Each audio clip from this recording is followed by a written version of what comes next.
আমার সাংবাদিক হিসেবে প্রশ্ন যে এখনো তাকে একটি কনস্টেবল নিয়ে ঘুরতে হচ্ছে কেন? ঘরে বাইরে লড়াই করে অভিজিৎ ববিকে অর্থাৎ অভিজিৎ দাস ববিকে টিকে থাকতে হয়েছে, হ্যাঁ কি না? সত্যি কথাটা বলুন। ঘরের কথা ঘরেই থাক। আর অভিষেকেরটা ছিল ওয়ান ওয়ে ট্রাফিক। ও কিছু দিক দিয়ে আমার থেকে অনেক এগিয়ে। যে শেয়ানে লড়াই হয়, এক হচ্ছে ওর মা, ওর পিসি, অফিসিয়াল পিসি। আমি তার ডিএনএ টেস্ট করিনি যে কে মা আর কে ছেলে। সেকেন্ড হচ্ছে ওর কাছে কয়লা পাচার, গরু পাচার এবং বিভিন্ন অসৎ উপায়ে টাকা রয়েছে, যেটার পরিমাণ আমার হিসাবে 14 থেকে 15,000 কোটি টাকার উপরে। অভিষেক ব্যানার্জি সে গ্রেডটাকে নিচের স্তরে নামিয়ে আনার ফলে পুরো সমাজ ব্যবস্থা মুখ থুবড়ে পড়েছে ওর পায়ের কাছে। এবং অভিষেক ব্যানার্জি ন্যাচারালি একটা টাইগার হয়ে গেছে। আর আমার আজীবন মনে হয়েছে ও ছুচোর থেকেও একটা অধম। ও 3বার আমাকে আক্রমণ করেছে, সরাসরি চেষ্টা। ও চেয়েছিল আমাকে মেরে ফেলতে। তারপর 8-9 মাস পরেই আমাকে অ্যাটাক করা হয়। আজকে আমি পঙ্গু হয়ে গেছি। আপনাকে অ্যাটাক করার চেষ্টাটা কে করেছে আপনার কি মনে হয়? অভিষেক ব্যানার্জি, আবার তার নির্দেশে। অনেক অভিনেতাও আছে তারা নাকি তাদের প্রিয়জনের মুখের দিকে তাকিয়ে তৃণমূল করতে বাধ্য হয়েছে। আপনার পার্টির লোককেও তো কিনেছিল। আমি কি করে বলবো কাকে কিনেছি কিনা? সত্যি কথা সবসময় সামনে বলতে নেই।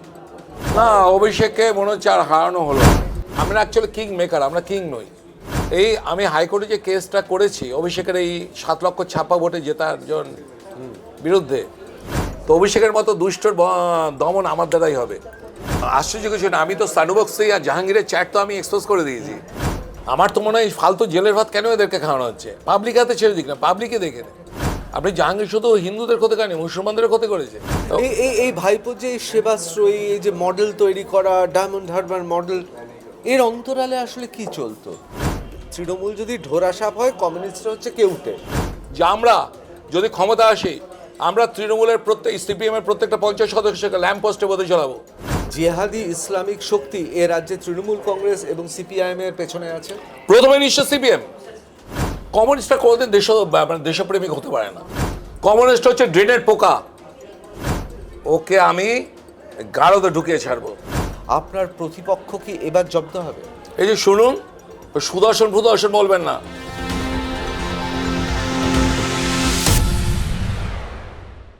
বাংলার অভিমন্যু অর্থাৎ অভিজিৎ দাস ববি আজকে আমাদের টাফ টকে রয়েছে। প্রথমে ববিদা, আপনাকে স্বাগত টাফ টক উইথ ঋতব্রততে। ঘরে বাইরে লড়াই করে অভিজিৎ ববিকে অর্থাৎ অভিজিৎ দাস ববিকে টিকে থাকতে হয়েছে, হ্যাঁ কি না? সত্যি কথাটা বলুন।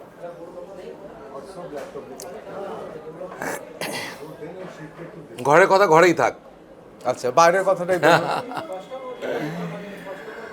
অভিষেক ব্যানার্জি, বারবার আমি যেটা বলি যে শেয়ানে লড়াই হয়, সমানে লড়াই হয়। আর অভিষেকেরটা ছিল ওয়ান ওয়ে ট্রাফিক। ও কিছু দিক দিয়ে আমার থেকে অনেক এগিয়ে। এক হচ্ছে ওর মা, ওর পিসি, অফিসিয়াল পিসি। আমি তার ডিএনএ টেস্ট করিনি যে কে মা আর কে ছেলে। তো অফিসিয়ালি পিসি আর ভাইপো। তো অফিসিয়ালি পিসি মুখ্যমন্ত্রী থাকার সুবিধা দেয়। ও চারিদিকে ছড়িয়ে ঘড়িয়েছে, সেটা ওর একটা প্লাস পয়েন্ট। এবং ন্যাচারালি 3,000 পুলিশ প্রহরায় ওকে ডায়মন্ডে ঢুকতে হতো। সেকেন্ড হচ্ছে ওর কাছে কয়লা পাচার, গরু পাচার এবং বিভিন্ন অসৎ উপায়ে টাকা রয়েছে, যেটার পরিমাণ আমার হিসাবে 14 থেকে 15,000 কোটি টাকার উপরে। 14 থেকে 15,000 কোটি টাকা? হ্যাঁ, এটা আমার হিসাব ভুল হতে পারে, ইনভেস্টিগেশন করলে বোঝা যাবে। থার্ড হচ্ছে যে আমরা যখন স্টুডেন্ট ছিলাম না, আইএস আইপিএস লেভেলটাকে আমরা মনে হতো একটা গ্রেডের, তাদের অফিসার র্যাঙ্কে যারা থাকতো। অভিষেক ব্যানার্জি সে গ্রেডটাকে নিচের স্তরে নামিয়ে আনার ফলে পুরো সমাজ ব্যবস্থা মুখ থুবড়ে পড়েছে ওর পায়ের কাছে। এবার ন্যাচারালি দেখা যাচ্ছে যে মিডিয়া পার্সনরাও ওর কাছে সারেন্ডার হয়েছে, সে ভয়ে হোক আর ভক্তিতে হোক আর বান্ডিলে হোক। এবং অভিষেক ব্যানার্জি ন্যাচারালি একটা টাইগার হয়ে গেছে। সেই টাইগারটাকে আমার ভাষা হচ্ছে মিডিয়া টাইগার, মিডিয়ার ভাষা হচ্ছে টাইগার, আর আমার আজীবন মনে হয়েছে ও ছুচোর থেকেও একটা অধম, ও মোটেই টাইগার নয়। ও 3বার আমাকে আক্রমণ করেছে। আক্রমণ মানে কি আপনি বলছেন একেবারে সরাসরি খুনের চেষ্টা? হ্যাঁ, ওর অপারেশনাল অ্যাসেট যারা ছিল পলিটিক্যাল লেভেলে, তাদের দিয়ে, তাদের গ্যাং দিয়ে আমাকে অ্যাটাক করেছে। আজকে আমি কারোর সাহায্য ছাড়া সিঁড়ি দিয়ে উঠতে পারি না, আমার মেরুদণ্ডে চিড় খেয়েছে, কিন্তু মেরুদণ্ড এখনও সোজা আছে। ও চেয়েছিল আমাকে মেরে ফেলতে, কিন্তু ওই মিডিয়া টাইগার পারেনি, টাইগার আভি জিন্দা হয়। আমি প্রথমেই ববিদা আমি আপনাকে একটু থামাচ্ছি, তার কারণ সাংবাদিক হিসেবে আপনি কিন্তু জিজ্ঞেস করবেন না সোর্স কোথাকার, কারণ আমরা সোর্স ডিসক্লোজ করি না। আমাদের হাতে একটি চিঠি এসে পৌঁছেছে, অত্যন্ত সেন্সিটিভ এই চিঠি। এই চিঠিতে পরিষ্কার লেখা আছে, আমি দর্শকদের জানাবো যে এই চিঠিটা to the chief secretary government of West Bengal Kolkata. কবে পাঠানো হয়েছে ওপরে সিক্রেট লেখা আছে। এইখানে পরিষ্কার লেখা আছে 18/12/2024 এই চিঠি যখন পাঠানো হয়, এই চিঠিতে পরিষ্কার লেখা আছে আপনাকে এক্স ক্যাটাগরির সিকিউরিটি দেওয়া উচিত, তার কারণ আপনার প্রাণ সংশয় রয়েছে। এবং এইখানে খুব পরিষ্কারভাবে আমরা দেখতে পাচ্ছি since 23/2019 CISF is providing X category security to cover Sri Obhijit Das Bobby in West Bengal only. The state government of West Bengal is requested to make adequate security and law and arrangements for him over above his ex-CISF cover as per local threat situation to avoid any untoward incident. পরিষ্কার লেখা আছে এবং এই চিঠিতে একেবারে সরাসরি chief সেক্রেটারিকে পাঠানো হয়েছে। সুতরাং এই চিঠি পাওয়ার পর আপনার সিকিউরিটি কি বৃদ্ধি পেয়েছিল?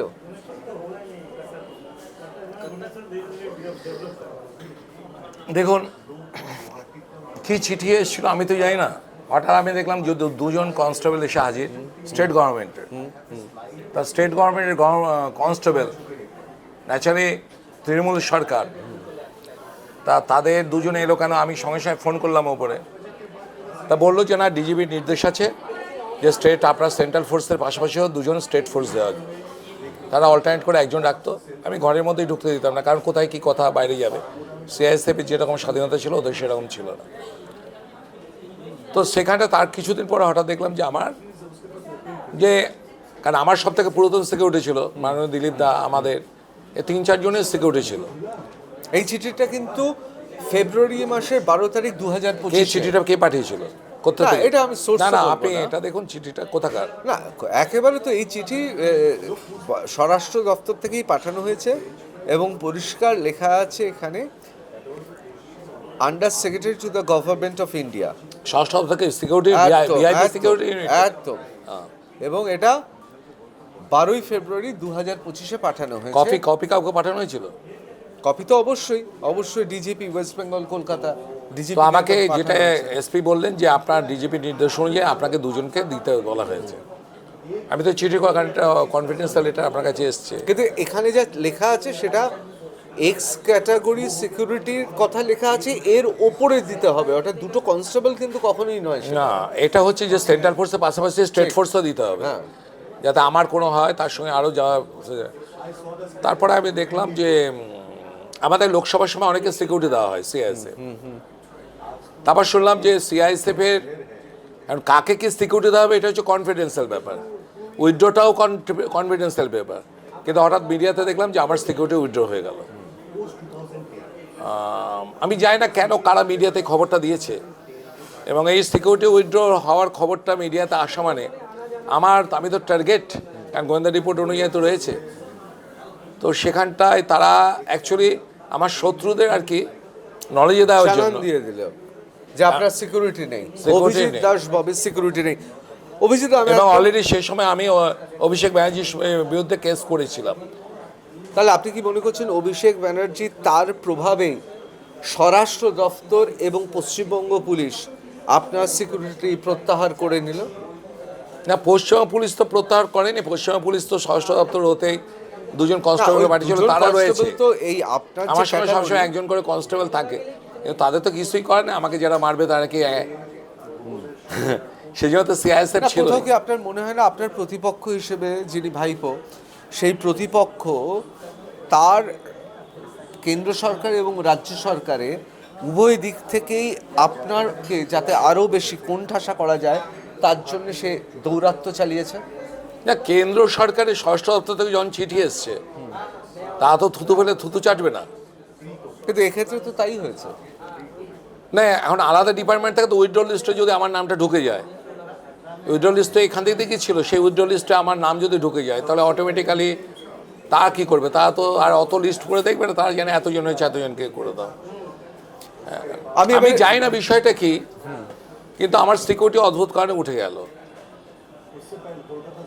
অথচ আপনি ভাইপোর বিরুদ্ধে সবচেয়ে বেশি লড়াইটা লড়ছেন একদম গ্রাউন্ডে থেকে। কেন আমার দেখুন, আমাদের জীবনে তো কোনো দাম নেই। আমরা যখন আরএসএসে এসছি, আমরা জীবনের কোনোদিন ভয় করি না।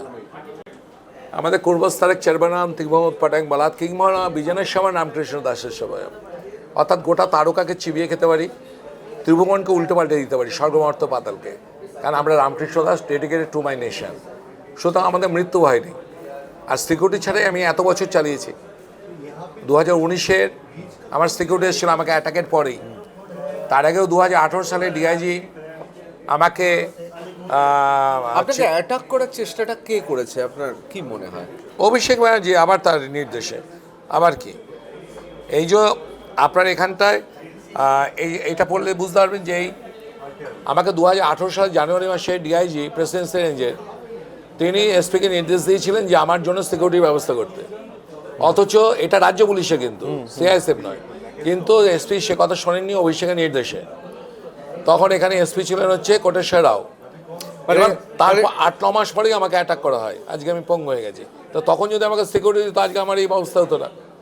কোটেশ্বর রাও তখন কোনো নির্দেশ পালন করেনি অভিষেকের। ডিআইজি ডক্টর ভরতলাল মিনার যে নির্দেশ, ডিআইজির যে নির্দেশ, এসপি কোটেশ্বর রাও সেটা পালন মানেনি, কারণ ডায়মন্ড হারবার পুলিশ ছিল তখন জানতে হচ্ছে অভিষেকের কন্ট্রোলে। এবার ন্যাচারালি আমাকে এখানে 9/1/2018-তে করা হয়েছিল এটা। তো তখন যদি করতো তাহলে তো আজকে এই অবস্থা হতো না। কিন্তু যাই হোক আর কি, মানে ঘরে বাইরে আপনাকে আমি কাউকে দোষ দিচ্ছি না, যে আমার ভাগ্য যেটা রয়েছে সেটা। মানে এখন লোকে অভিষেক ব্যানার্জি তার বিরুদ্ধে এত অভিযোগ করছে, কিন্তু একটা সময় ভারতীয় জনতা পার্টির অনেক নেতা এবং কেন্দ্র সরকারের অনেকে তার মানে অভিষেক ব্যানার্জিকে সহায়তা করেছে। না, আমি ওই কথা কি করব? না, এটা একটা সিবিআই তদন্ত চাইছেন না কেন? আপনাকে তো খুন করার চেষ্টা হয়েছে, আপনাকে গুরুতর আপনার শিরদাঁড়া আঘাত, তা সত্ত্বেও শিরদাঁড়া সোজা রেখেছেন। আপনি তো চাইতে পারেন একটা তদন্ত, নিরপেক্ষ তদন্ত চাইতে পারেন, যে কারা কারা এই ঘটনার পেছনে আছে, কারা তাদের সহায়তা করেছে।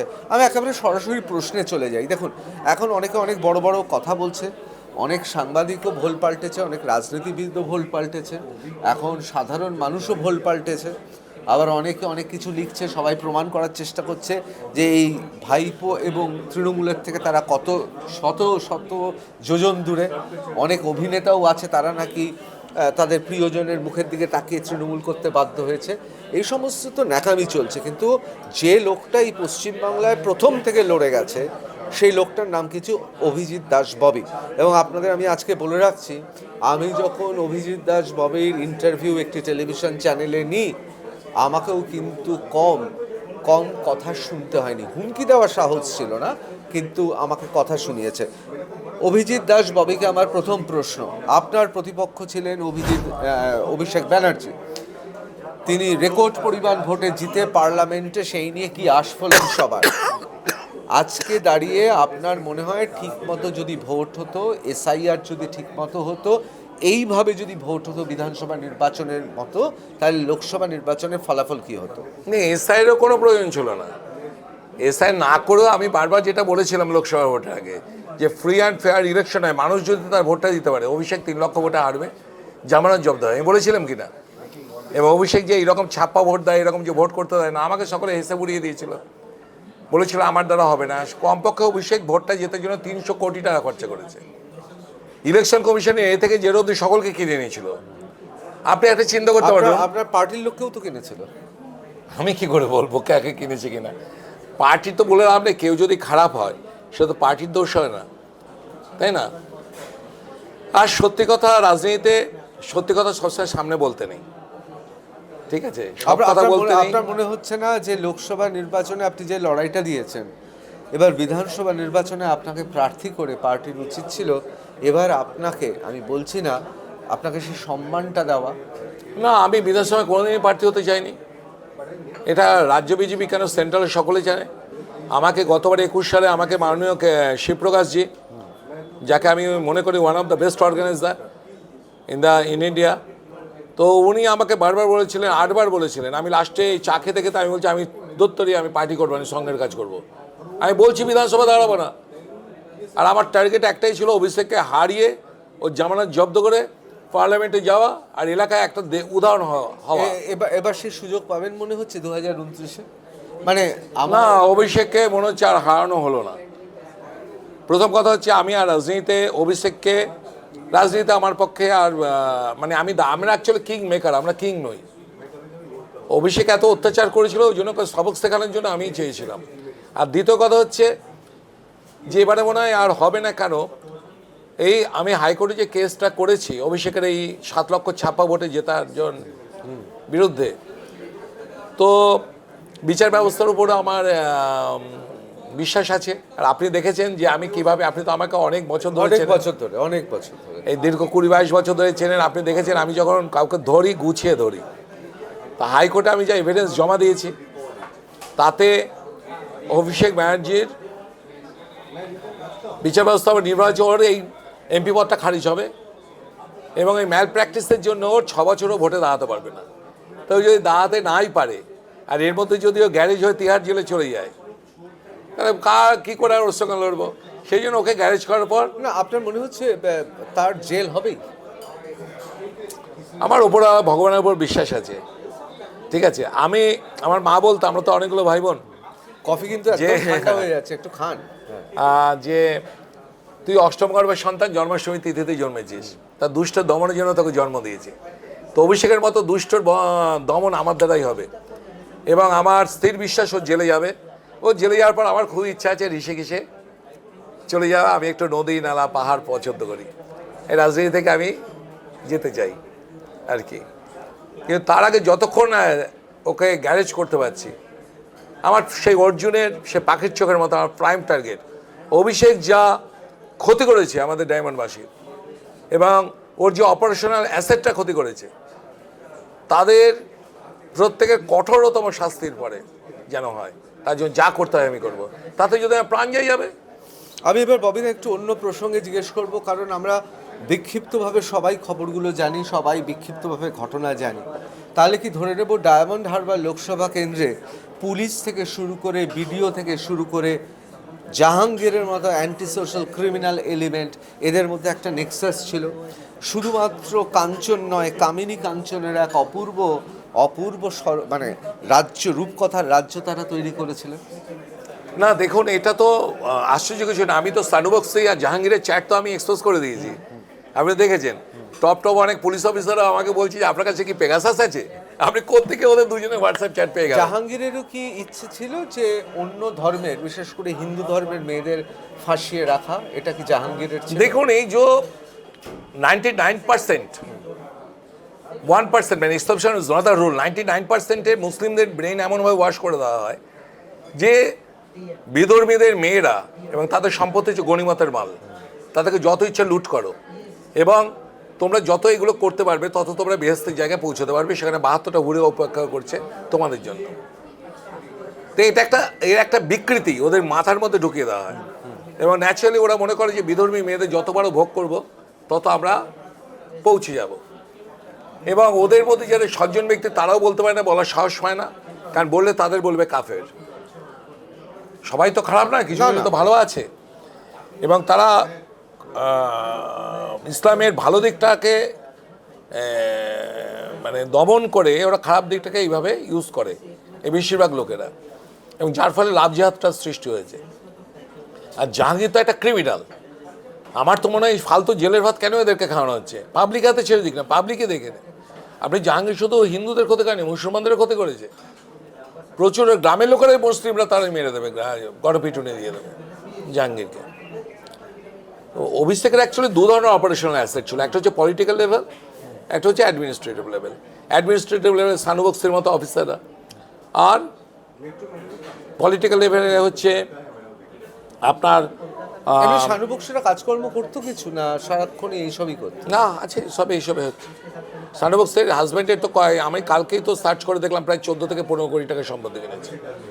সে ফাইল রয়েছে, ওটা একটা এক্সপোজ করা হবে, ডিপার্টমেন্টের ইনকোয়ারি হবে, এটা মাথায় রাখবেন। আমাদের মাননীয় এসএম শুভেন্দুদার উপর আমার ভরসা আছে, উনি আমার পেছনে দাঁড়িয়েছিলেন, উনি আমাকে লয়ারদের সাপোর্ট দিয়েছিলেন যখন কেসটা করি। তা আমি তো বিশ্বাসঘাতক নই, যে করেছে তার জন্য বলবো না। এবং উনি এখনও আমাকে এই অভিষেকের বিরুদ্ধে এই লড়াইতে সাপোর্ট করে যাচ্ছেন। আজকে একের পর এক যে আমরা এফআইআর করছি, উনি তো ইচ্ছে করলে পুলিশ ডিপার্টমেন্টকে তো স্টপ করে রাখতে পারতেন যে তুমি করবে না, তাহলে আমাকে কোর্ট কমপ্লেন করতে হতো। আজকে অভিজিৎ দাস ববি আমি ছিলাম বলে আজকে ডায়মন্ড হারবারে কোনো টিএমসির গায়ে হাত দিতে দেয়নি। আমি টিএমসিকে 3টে ক্যাটাগরিতে ভাগ করেছি। একটা হচ্ছে কি, একটা হচ্ছে আপনার যারা সন্ত্রাসী তৃণমূল, যা লোককে মেরেছে, ধরেছে, রেপ করেছে, মায়ের কোল খালি করেছে, আমি তাদেরকে বলেছি হয় গ্যারেজ থাকতে হবে, এলাকায় থাকলে গ্যারেজে যেতে হবে, নয়তো আপনার এতে এলাকা ছেড়ে চলে যান, 6 মাস ঢুকতে পারবেন না, পুরো এলাকা ফাঁকা করে দিতে হবে। যার সঙ্গে তারা গ্যারেজে ঢুকে রয়েছে। দ্বিতীয় হচ্ছে যারা উস্কানো তৃণমূল, তাদেরকে বন্ডে দিতে হবে, কান ধরে উঠবোস করতে হবে, তার ভিডিও রেকর্ডিং আমাদের কাছে থাকবে। ডিম থেরাপিটা দিচ্ছেন না তাদের? আমার ওখানে ডিম থেরাপি আমি মনে করি না এটা খুব ভদ্রচিত কাজ। সে ঘরের মধ্যে থাকবে, তাকে কেউ গায়ে টাচ করবে না, কারণ সে ডিটেক্ট করে দিয়েছিল যে এটা বিজেপি করে, সিপিএম করে, তৃণমূল করে। সো ডেমোক্রেটিক কান্ট্রি এটা, কে সিপিএম করলো, কে তৃণমূল করলো, কে কংগ্রেস করলো, তাতে বিষয় নয়। কিন্তু ওরা বিজেপি কে করবে, কে সিপিএম করবে, কে আইএসএফ করবে, তাদেরকে ডিটেক্ট করে করে তাদের বাড়িতে নির্যাতন করেছে। আর ওই ডায়মন্ড মডেলটি ইমপ্লিমেন্ট করতে হয়েছিল। আর 10 বছর ধরে আমি লোনলি ভয়েস, শাখাকুম রক্ষা করে নকল বুদ্ধি করার মতো। আর 3 নম্বর হচ্ছে আমরা 80 থেকে 85% তার হচ্ছে নিরীহ তৃণমূল, জাস্ট তৃণমূল করে আমার কোনো ব্যাপার। আপনি বলছেন ঢোরা সাপ আর কি, বিষ নেই না, তা সাধারণ তৃণমূল। দেখুন পার্টি শুধু আমি যদি বলি যে বিজেপি একাই থাকবে আর কিছু থাকবে না, তাহলে অভিষেকের সঙ্গে আমার তফাৎটা কি না। রয়েছে? তাছাড়া আপনাদের একটা ভয় আছে, কারণ তৃণমূলকে পুরোপুরি শেষ করে দিলে বামেরা আবার উঠে আসতে পারে, বামেরা আপনাদের মূল না না, ভুল ভুল, বামেরা কোনোদিনই আসবে না। কমিউনিজমকে মাইক্রোস্কোপে দেখতে হবে এখন। না, ওটাই বলছি আর কি। কারণ কমিউনিজম তত্ত্ব শুনুন, এটা ভারতবর্ষ না, কমিউনিজম থিওরি কোনোদিন থাকবে না। বামেরা আসবে বলে এরকম কোনো ভয় নেই। না, আমি সেটা বলছি এখানে না। কমিউনিজমও থাকবে না, তৃণমূলও থাকবে না। না না, আমি বলছি তৃণমূল যদি ঢোরা সাপ হয়, কমিউনিস্ট হচ্ছে কেউটে, কেউটেদের দূরে রাখতে কয়েকটা ঢোরা সাপ রাখতে হবে। কমিউনিজমে কোনো কেউটে নেই। আমি আপনাকে উদাহরণ দেবো, শুনুন। তবে অভিষেক ব্যানার্জির বিরুদ্ধে আমি ইলেকশন পিটিশন করতে গেছিলাম, আমার কাছে প্রত্যেকটা রয়েছে, আপনি চ্যালেঞ্জ করতে পারেন। আমি নিজে শ্রমিক লাইডিকে ফোন করেছিলাম, আমার এখানকার এমপি ছিল, আমাদের বাড়ির সঙ্গে ভালো রিলেশন আছে, যেহেতু আমাদের বাড়িটা এডুকেটেড ফ্যামিলি। ওনাকে আমি অন্তত না হলে 18 থেকে 19 বার ফোন করেছিলাম যে আপনি আমাদের প্রতিকুর রহমানকে বলুন কেস করতে। না, উপরে বলে দেখছি, ও প্রতিকুর রহমানকে আমাকে 30 থেকে 32 বার ফোন, প্রত্যেকটা প্রুফ আছে। আর আপনি জানেন আমি মিথ্যা কথা বলি না, আমি একটা প্রিন্সিপাল নিয়ে চলি। প্রতিকুর রহমান যে বিশ্বাসঘাতকতা করবে অভিষেকের কাছে যাবে, এটা আপনি বুঝতে পেরেছিলেন আগে থেকে? না, প্রতিকুরকে শুনুন, প্রতিকুর বিশ্বাসঘাতকতা করবো কখন? শেষে প্রতিকুর আমার সামনে অন্তত তার উপরের হায়ার অথরিটিকে অনেকবার বলেছে, ববিদা বলছে সে ফাইল তৈরি করে দেবে, শুধু গিয়ে সই করতে বলছে। উপরে সিপিএম এর হাইকমান্ড তাকে নির্দেশ দেয়নি যে তুমি যাও। তার মানে কি প্রতিকুর যে কথা ওকে বিশ্বাসঘাতক হিসেবে চিহ্নিত করা হচ্ছে সিপিএম এর পক্ষ থেকে, আসলে প্রতিকুর লড়াইটা লড়তে চেয়েছিল কি? হ্যাঁ, উপর থেকে দেয় না, দেয়, ওকে সাপোর্ট করেনি। আমি বলছি তো প্রতিকুর ভালো ছেলে, প্রতিকুর ভালো ছেলে, লড়াকু ছেলে ছিল।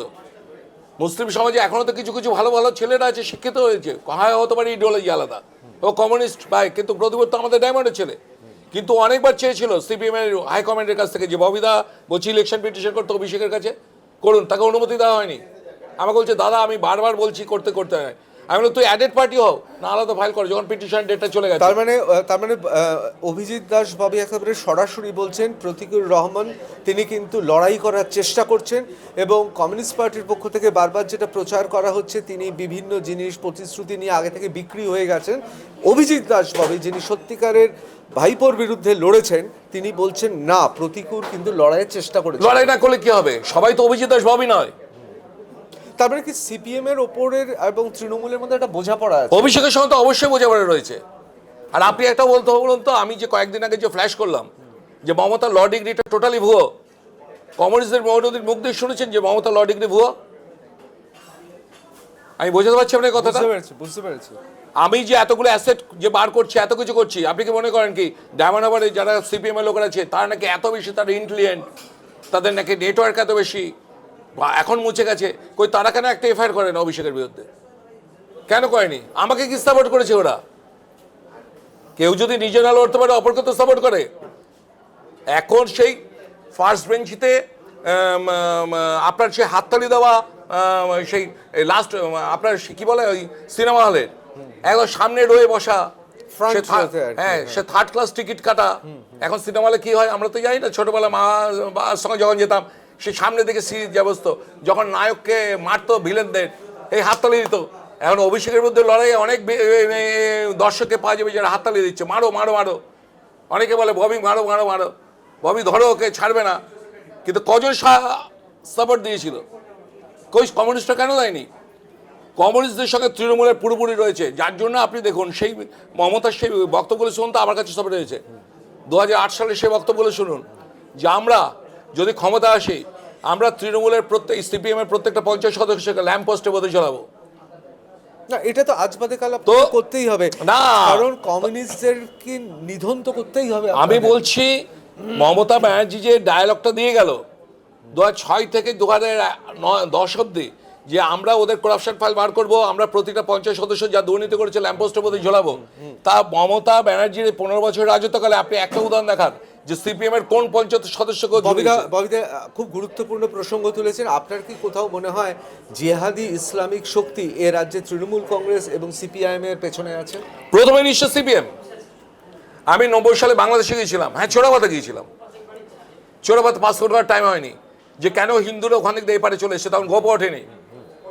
পাটওয়ান দিয়ে মাকে বললাম যাই ঘুরে আসি, মা বলে কোথেকে যাবে? আমি বলি যাবো। বলে তোর তো পাসপোর্ট নেই। আমি যাবো।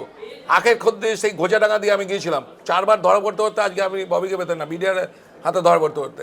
তো তখন এরশাদ আমল ছিল, তখন ভাবড়ি ধাঁচাকে প্রথম অ্যাটাক করা হয়েছিল। ওখানকার যে ইনকলাব পত্রিকা ছিল তার উপরে হেডলাইন হয়েছিল বাবরি মসজিদকে গুড়িয়ে দিয়েছে কাফেররা, এবং ভোলাতে শুধু 2500 হিন্দু মহিলাকে রেপ করা হয়েছিল, 10,000 হিন্দু বাড়িকে পুড়িয়ে দেওয়া হয়েছিল। তো সেই পরিস্থিতিতে 13 দিন কুষ্টিয়াতে 47% হিন্দু ছিল, তখন আমি বেরোতে পারিনি ঘর থেকে। 7 দিন পরে যখন বেরোলাম সব মন্দিরগুলোকে গুড়িয়ে দিয়েছে।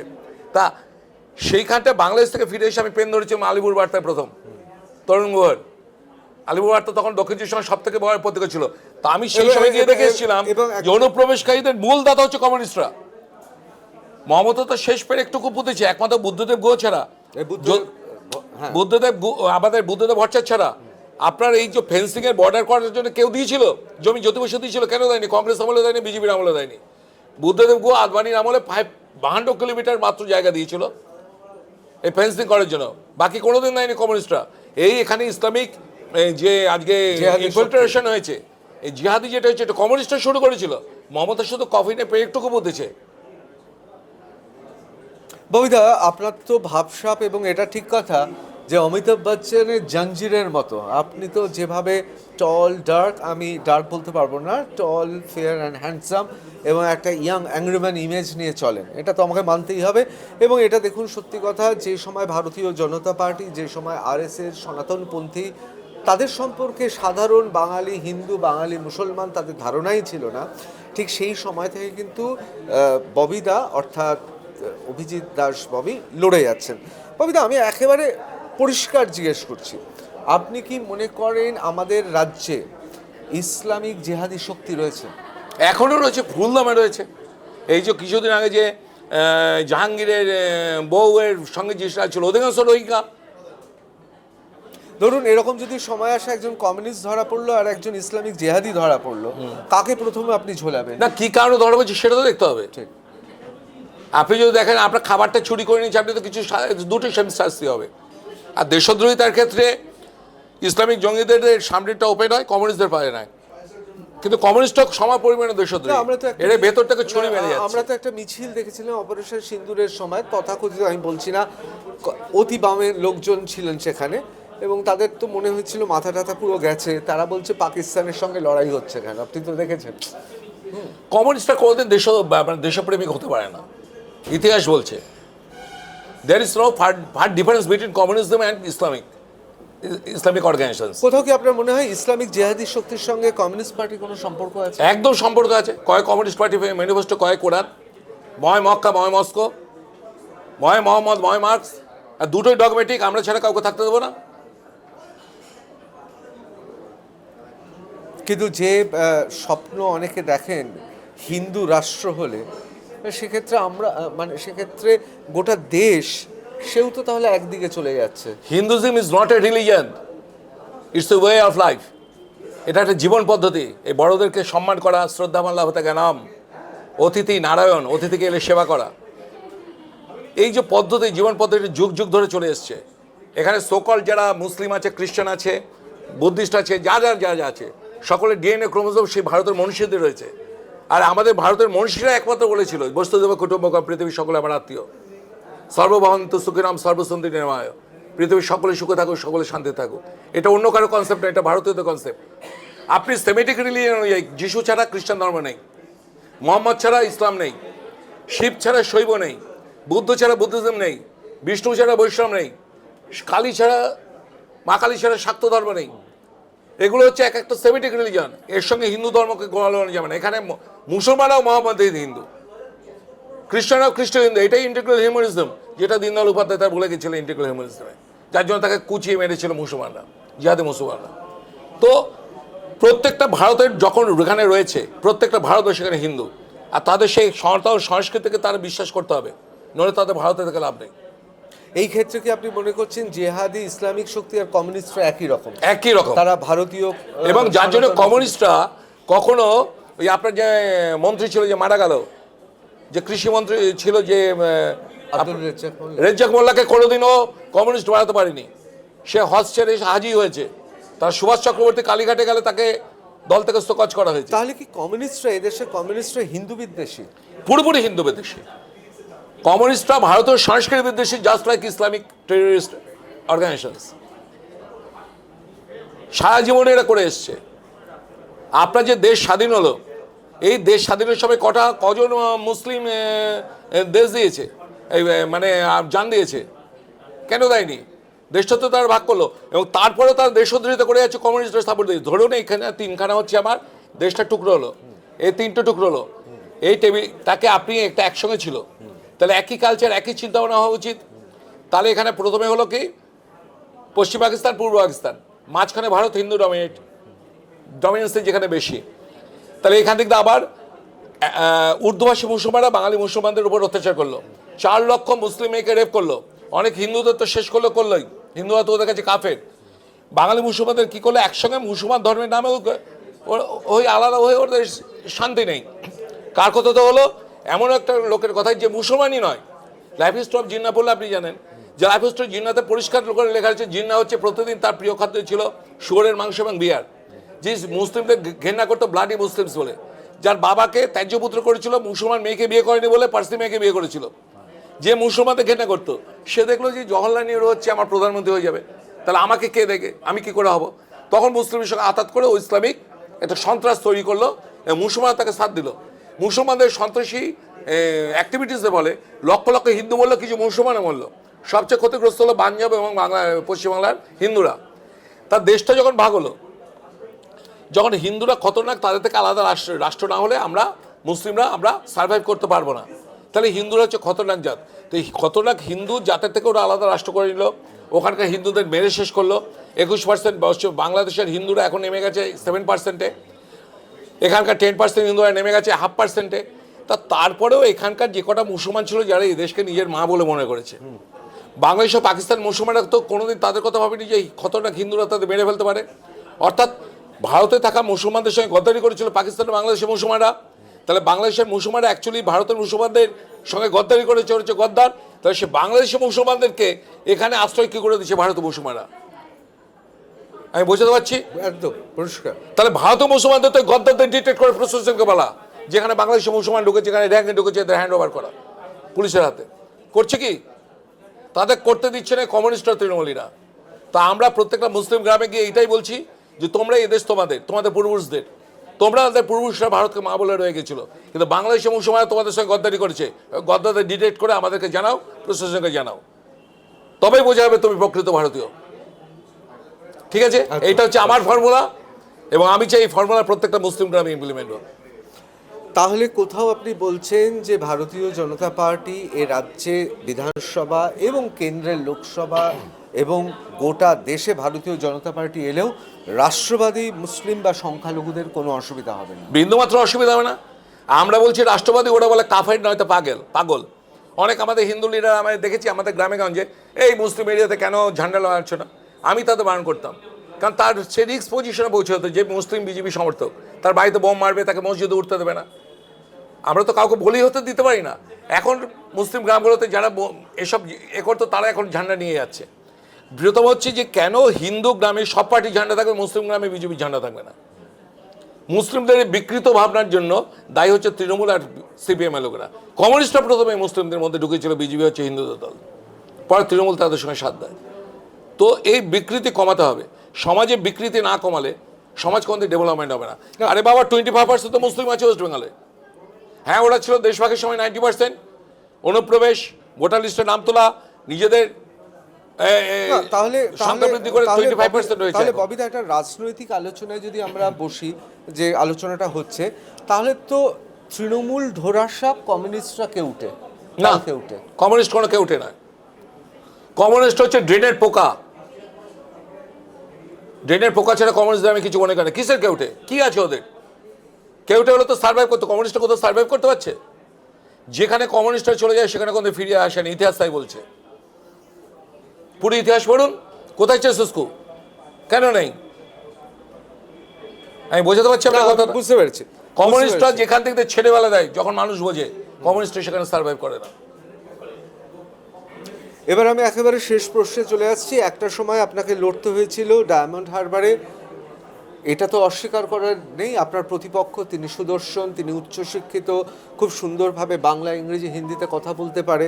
তার বিরুদ্ধে লড়াইতে আপনার মূল যে পার্টি এবং আপনার বিভিন্ন জায়গা থেকে যে শক্তির সাহায্য করার কথা ছিল, আপনাকে সে সময় কথা রাখেনি। অর্থাৎ সুনীল গাঙ্গুলির কবিতা, কেউ কথা রাখেনি আপনার সঙ্গে।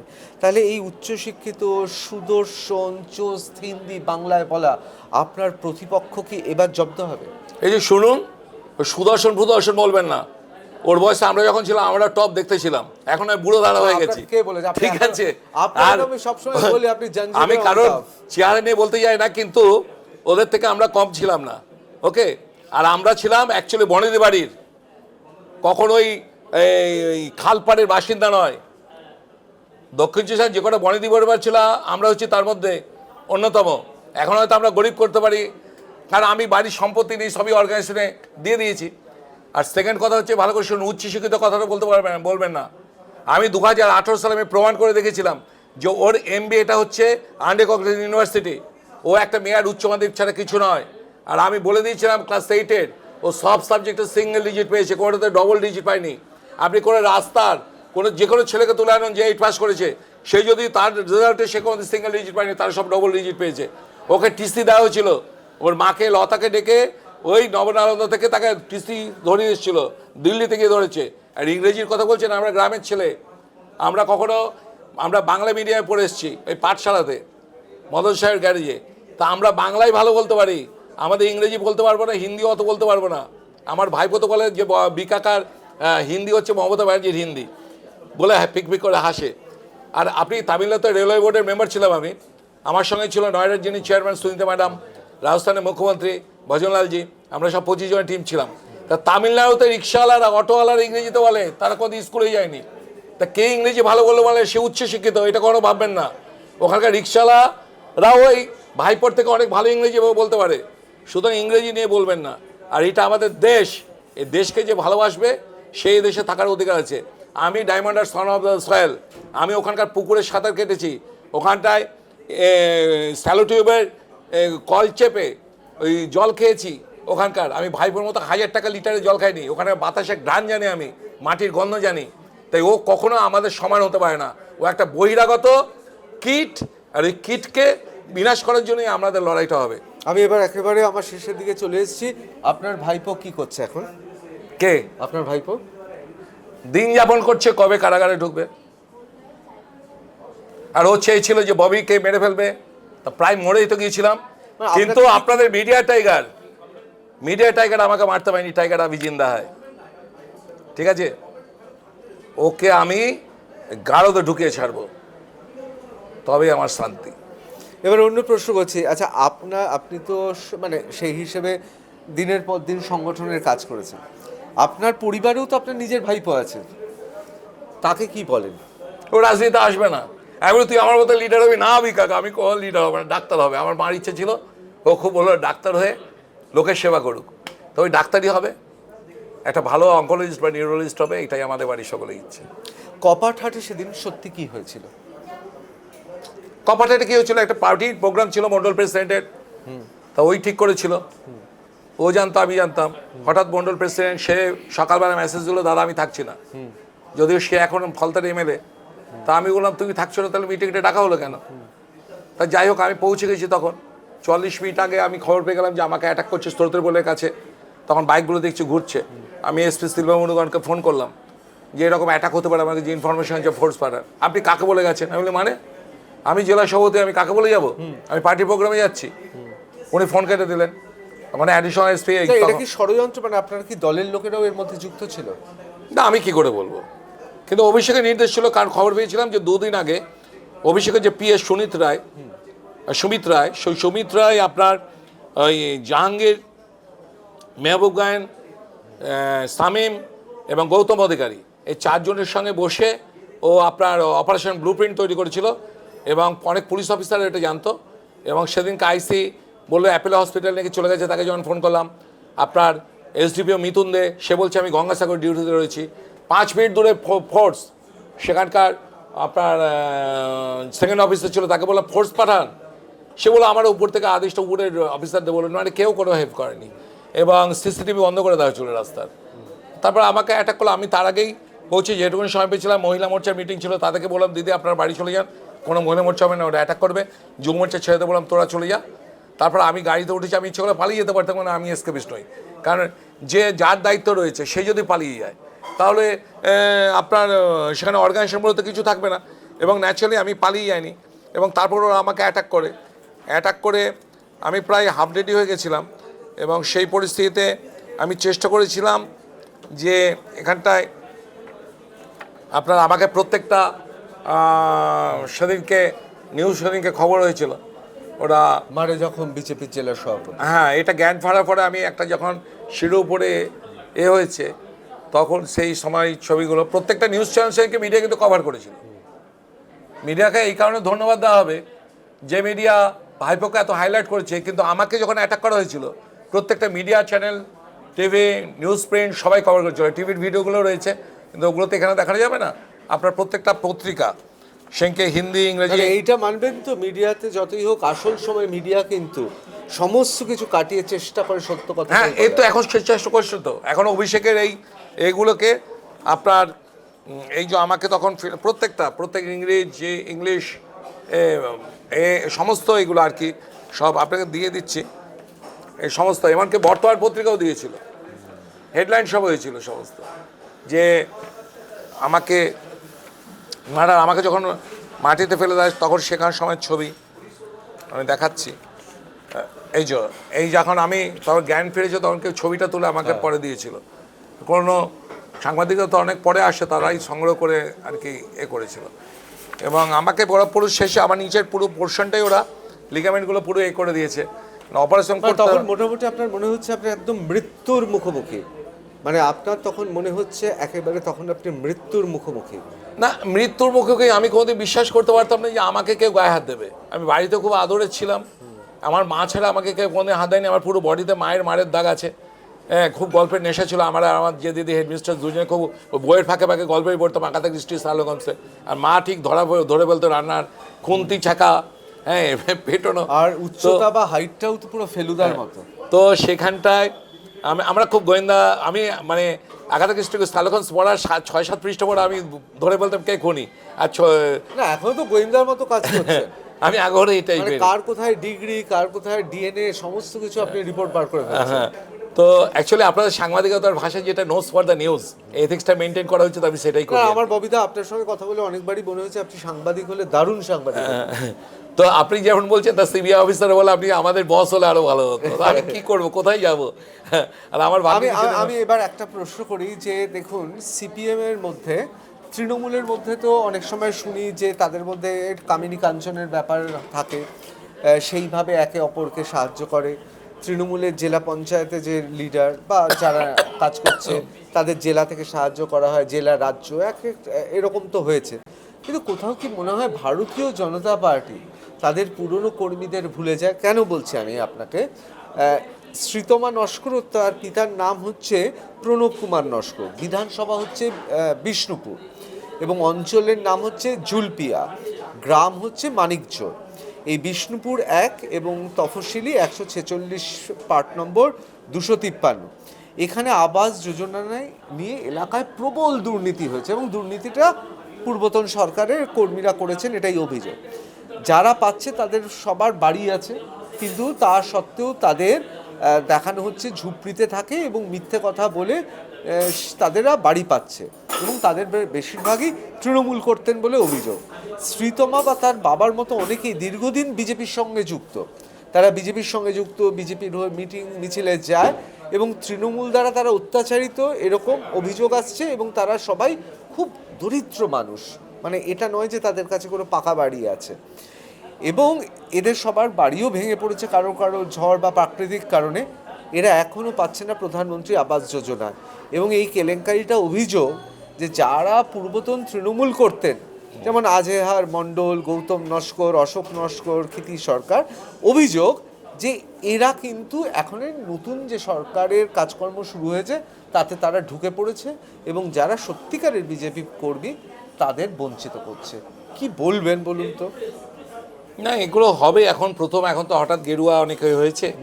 আর আমরা আগে প্রথম কথা আমাদের যে টার্গেট হচ্ছে এটা ডায়মন্ড হারবার মধ্যেই পড়ছে। এখন তাই জিজ্ঞেস করলাম। এখন অনেকে আছে, অনেক পঞ্চায়েত সদস্য থেকে আরম্ভ করে অনেকেই আমাদের নিচের স্তরে অনেকেই প্রলোভন দেখাচ্ছে যে আমার পাড়ায় থাকতে দাও, আমাদের ই করো। হচ্ছে টাকাটা খুব বাজে বিষয় না? তো পার্টি তো সব দিকে নজর দেওয়ার মতো সময় নেই।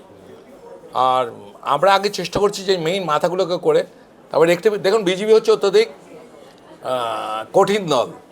আর আপনি বলছেন এটা বেশি দিন চলবে না? এগুলো না, চলবে না। আমার মাননীয় শ্রমিকদের উপর ভরসা আছেন, উনি বারবার বলে আসছেন। আর আমাদের পার্টি এটাই পারি। আপনি দেখুন ভাইপো যেমন, আপনি কিছুদিন একটা আব্রাহাম লিঙ্কনের একটা কথা ছিল না, আপনি কিছুদিন সমস্ত মানুষকে বোকা বানাতে পারেন, কিছু মানুষকে সমস্ত সময়ের জন্য বোকা বানাতে পারেন, কিছু সময়ের জন্য সমস্ত মানুষকে বোকা বানাতে পারেন, সমস্ত মানুষকে সমস্ত সময়ের জন্য বোকা বানাতে পারবেন। এটাই কি মনে হচ্ছে মমতা বন্দ্যোপাধ্যায়ের পতনের কারণ? না, অভিষেক বন্দ্যোপাধ্যায়ের এই কারণে, অভিষেকের জন্যই তো মমতার পতনটা হলো। এটা আপনি একদম নিশ্চিত? একদম নিশ্চিত। ওর অফিসিয়াল পিছে ভাইপোর জন্যই মমতার পতনটা। না, তাহলে তো আপনি বলছেন যে কথা, মমতা বন্দ্যোপাধ্যায় থেকে অনেক শক্তিশালী অভিষেক বন্দ্যোপাধ্যায়। তার কারণ আপনার ভাষ্য অনুযায়ী দীর্ঘদিন বামেদের সঙ্গে লড়াই করে একটা তৃণমূল কংগ্রেস গঠন করা এবং 15 বছরের যে সাম্রাজ্য, তা অভিষেক বন্দ্যোপাধ্যায় 2016 সালের পর থেকে এসে সেটাকে পুরো 13 সাল থেকে, অ্যাকচুয়ালি 13 সাল থেকে, 16 নয়, 14 সালে তো প্রার্থী হলো, 13 সালে ও এর দায়িত্ব হলো। না, আমি সংগঠনের দায়িত্ব, তার রমরমার কথা, 13 সাল থেকে ওর প্রভাব ছিল, বাইরে এটা এক্সপোজ হতো না। কিছুটা তো দেখুন একটা অন্য স্নেহ, ধৃতরাষ্ট্রের স্নেহের কাজ করেছে কেন মমতা ব্যানার্জি। এটা কেন বলুন তো? কেন কাজ করলো? ডিএনএ টেস্ট করতে হবে।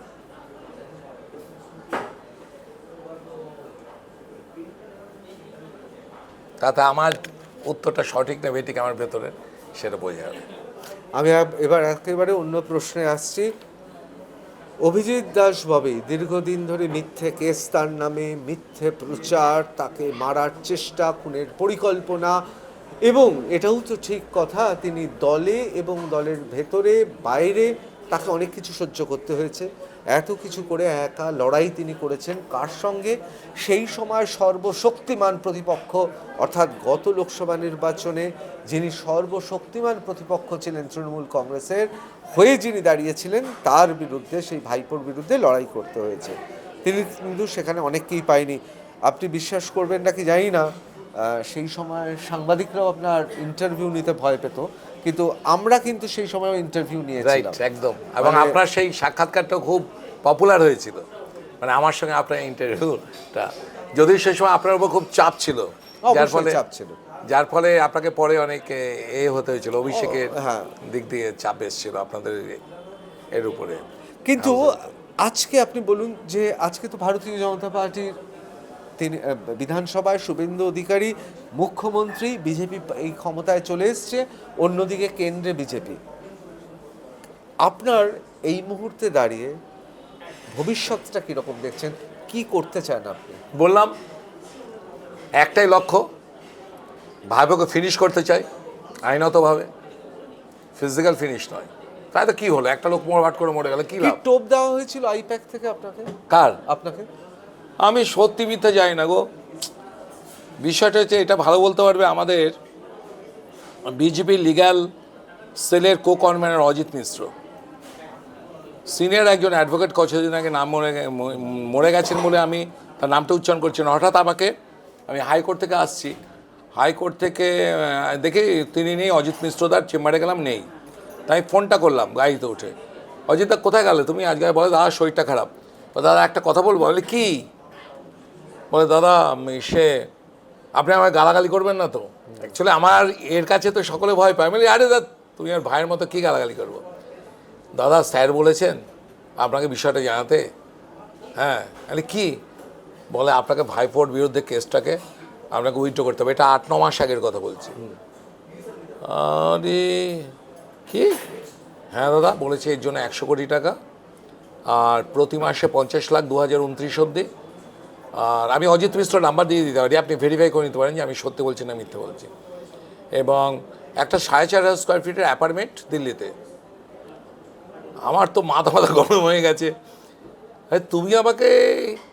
তুমি এটা আমাকে বলতে পারছো? বলো দাদা বিশ্বাস করুন, আমি স্যারকে বলেছিলাম যে ববিদার সামনে বলে ববিদা আমাকে মেরেই ফেলবে, ফোন আছে বলে বলছি দাদা। হ্যাঁ, স্যার বলেছেন ববি যদি এটা নিয়ে নেয়, সবাই তো আর রাজনীতি তুলসী পাতা না, তুমি ববিকে বলো, তারপরে আমাদেরও তাহলে 8-10 কোটি টাকা একটা অ্যাপার্টমেন্ট হয়ে যাবে। তাহলে এই কথা বলতে পারলে তুমি? বলে দাদা আপনি আমাকে ক্ষমা করুন দাদা, আমি বলে দিয়েছি আমার দ্বারা হবে না, তবু কালকে রাতে আমাকে ফোন করেছিল, সেই জন্য দাদা আপনাকে এখন বললাম। তাহলে ছি, আমি কাঁধে একটাও কেনি। শোনো, সৎ হওয়াটা তো কঠিন, সতের থেকেও বেশি দরকার সৎ লোককে সাথ দেওয়া, এটা আরও বেশি কঠিন। তাহলে আমার কপালটা কি এতই খারাপ যে আমি তোমাদেরকে মনে করি আমার তোমরা আর অজিতদা খুব ভালো লোক, মানে যত গরিব লোকদের আমি পাঠাই হাইকোর্টে, একটা পয়সা নেয় না, নিজের পয়সা খরচা করে, মানে কত ফ্রিতে, মানে ফ্রিতে তো করে মানুষ, অন্যরকম। হ্যাঁ, সে অজিত কুমার মিশ্র। এবার তারপরে হলো ওনার ফোন, উনি অজিতদা বলে দিয়েছে যে ববিদা আমায় গালাগালি করেছে বা এই করেছে। আমার বলছে আপনি একটু আসুন। স্যার কেন? আমি তো জানি না, একটু আসুন না, একটু দরকার। স্যার আমি জানি কী করতে বলেছেন স্যার, আপনাকে আমি রেসপেক্ট করি, you are one of the best criminal lawyer Calcutta high court, কিন্তু স্যার যে রেসপেক্টের জায়গা সেটাকে নামাবেন না। আমি স্যার জড় পদার্থ নেই, কেউ কিনতেও পারবে না, বিক্রি করতে পারবে না, আমি কিন্তু মানুষ না। আপনার দলে তো আপনাকে সাথ দিচ্ছে না, অনেকেই তো বিক্রি হয়ে গেছে। আরে কে বিক্রি করছে আপনার কাছে প্রমাণ আছে? তাহলে কেন এইসব কথা বলছেন? আমাকে সাথ না দিলে আমি লড়ছি কী করে? মানুষ শুভেন্দুদা আমার সঙ্গে রয়েছেন, শ্রমিকদা রয়েছেন, আপনি কী আজে বাজে কথা বলছেন? আর সেই শোকজ কেউ দিতেই পারে, আমার কিছু ভুল হয়েছিল, মিডিয়াতে হয়েছিল বলে আমার সেই জন্য রাগ হয়ে গেছিলো যে আমার শোকজের চিঠি কালো আমি জানবো, সেটা মিডিয়াতে কী করে আসবে? তা কেউ গরু পাচারে, কয়লা পাচারের টাকা কারো পকেটে এসেছিলো, সেইটা নিয়ে মিডিয়াতে দিয়ে দিয়েছে, কিন্তু শ্রমিকদের তো এসে সেটা উইথড্র করে দিয়েছে। আর তো কোনো ব্যাপার নেই, পার্টি আমাকে সাথ দিচ্ছে অবশ্যই। আপনি কী করে জানলেন? আপনি তো আমাদের পার্টির ভেতরে নন যে জানবেন, এটা দলের ব্যাপার, দলেই থাক না। কিন্তু আপনি আমাকে কোনো কিছু স্যার করবেন না, শ্রদ্ধা জায়গাটা নষ্ট করবেন না। বলে না আপনি একদিন আমার কাছে আসুন, ওখানে বসে কথা বলবো, ফোনে তো হোয়াটসঅ্যাপে কথা হচ্ছে। তো আমি বললাম না স্যার, আমি পরে কথা বলবো বলে ফোন কেটে দিয়েছি, আর আমি যাইনি। তারপর শুনলাম উনি অসুস্থ রয়েছেন, আমি সম্মান করতাম বড়কে। তারপর আমি ওনাকে ফোন করলাম, স্যার আপনি হসপিটালাইজ কই বলেননি তো, আপনাকে কতবার বলেছে যে ড্রিঙ্কস করবেন না, এত সিগারেট খাবেন না। আর কেউ সিগারেট খেলে আপনাকে যেমন বলি, আমি প্রত্যেকেই বারণ করি, কারণ আমার ভালো লাগে না যে একটা লোক তাড়াতাড়ি ফিনিশ হবে। তো বলে না সুস্থ হয়ে যাচ্ছে, বলেছে ছেড়ে দেবে। তারপর ছেড়ে দিয়েছিলেন। তারপর কথাই নিয়ে আবার একদিন শুনলাম যে উনি মারা গেছেন 2-3 দিন পর। যেন মনে কষ্ট হলো, কিন্তু ওনার মাধ্যমে অভিষেক ডাইরেক্ট আর কি ফোন করে, দেখুন ওনাদের কথা সত্যি পেতে জানে, কিন্তু এই অফারটা এসেছিল আমার কাছে। আর আমার সঙ্গে আমি জানি আমাকে মেরেই ফেলে দেবে, আমার সঙ্গে একটা সুইচ অফ হলে একটা সুইচের জন্য একমাত্র ইলেকশন পিটিশন করতে পারে তো কয়েকজন, দুজন, মানে হয় আপনার প্রার্থী অথবা ভোটার। তা ভোটার হিসেবে আপাদিত মণ্ডল বলে আমাদের একটা ছেলেকে, তাকে নিয়ে আমি করেছিলাম অভিষেকের এগেনস্টে, করার সঙ্গে সঙ্গে তার বাড়ি লাইন কেটে দিয়েছিল, এবং তারপরে তাকে 2 কোটি টাকা অব্দি অফার করেছিল জাহাঙ্গীরের মাধ্যমে। সে নেয়নি বলে তাকে মার্ডার কেসে ঢুকিয়ে দেয়। তো সে তাও নেয়নি। তারপরে এখন তো আমাদের ক্ষমতায় যে আবার 11 মাস আমার কাছে ছিল, এবার বাড়ি পাঠিয়ে দিয়েছে। তা লড়াই এভাবে চলে। সবশেষে সাধারণ মানুষ জানতে চায় একটাই প্রশ্ন, জেলে যাবে? জেলে যাবে নাকি সেটিং? দেখুন বিচার ব্যবস্থার উপর ভরসা আছে, তবু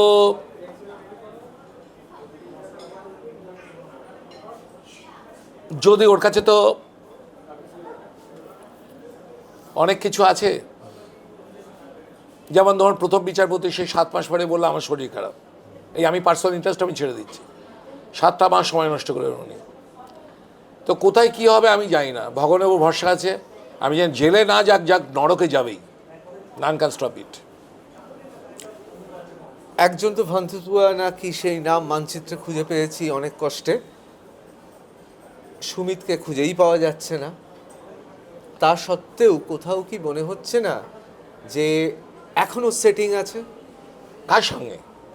নিশ্চয়ই কেন্দ্র এবং রাজ্যের কারোর গুরুত্বপূর্ণ ব্যক্তি, সরকারি পদাধিকার, অথবা কোনো রাজনৈতিক দলে।